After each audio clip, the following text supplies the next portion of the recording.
একটা হাসপাতালে জলের ব্যবস্থা থাকবে না? জলপাইগুড়ি মেডিকেল কলেজ হাসপাতাল, দূর দূর থেকে প্রত্যন্ত এলাকা থেকে মানুষ সেখানে আসেন, অথচ কলে জল পড়ে না, খাবার জল মেলে না।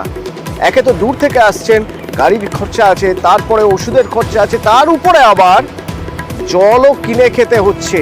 নাজেহাল রোগীর পরিবার। কিন্তু জল নেই কেন? হাসপাতাল চত্বরে খাবার জল মিলছে না কেন? শান্তনু প্রতিনিধি আমার সঙ্গে রয়েছেন, বলতে পারবেন। শান্তনু,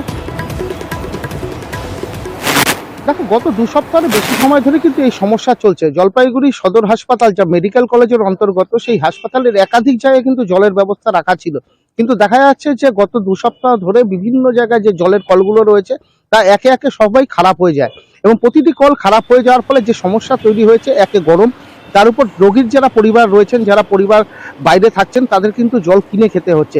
আশপাশে জল না পেয়ে তারা বাইরে থেকে অনেকটা দূরে গিয়ে কিন্তু জল নিয়ে আসছেন, কেউ কেউ আবার জল কিনেও নিয়ে আসছেন। এটা একটা বড় সমস্যা।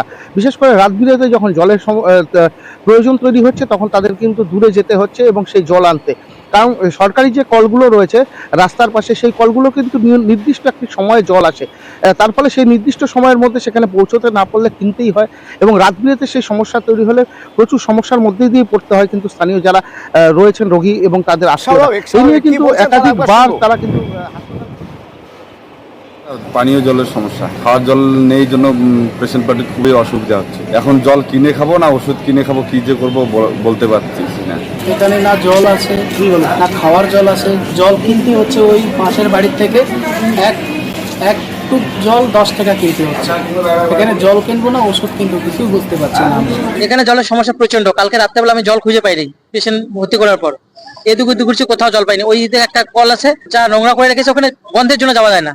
খুললাম টাপটা, খুললাম জলও পেলাম না। তারপর একজন ওইখান থেকে বললো যে ওই যে শিশু ইসেতে 5 নম্বরে 3 নম্বরে নাকি জল আছে, ওখানে আমাকে উঠতেই দিল না। ওই গাট আছে, আমি গেলাম, ওখানে উঠতে দিল না, যে ওখানে যাওয়া যাবে না। তাহলে আমরা জল কোথা থেকে পাবো? সরকারি নিয়ম মেনে এবং সরকারি রিসোর্স আমাদের যথেষ্টই আছে। প্রত্যেকটা মেশিন যেগুলো খারাপ হয়েছে সেগুলো রিপেয়ারিং এর জন্য ওয়ার্ক অর্ডারও করা হয়ে গেছে।